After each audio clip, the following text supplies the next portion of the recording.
head back to the region as the humanitarian pause that we helped to negotiate with Qatar and with Egypt has allowed scores of hostages to be released and to be reunited with their families.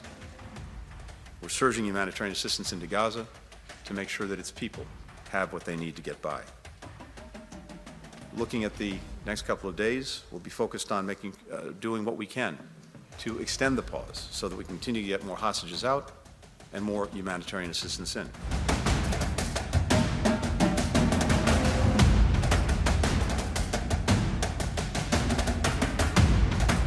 We'll discuss with Israel how it can achieve its objective of ensuring that the terrorist attacks of October 7th never happen again, while sustaining and increasing humanitarian assistance and minimizing further suffering and casualties among Palestinian civilians.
בימים האחרונים אבל אני שומע שאלה, האם לאחר מיצוי השלב הזה של החזרת חטופינו, ישראל תחזור ללחימה? אז התשובה שלי היא חד משמעית כן. אין מצב שאנחנו לא חוזרים ללחימה עד הסוף. זו המדיניות שלי, הקבינט כולו עומד מאחוריה, הממשלה כולה עומדת מאחוריה, החיילים עומדים מאחוריה, העם עומד מאחוריה, זה בדיוק מה שנעשה.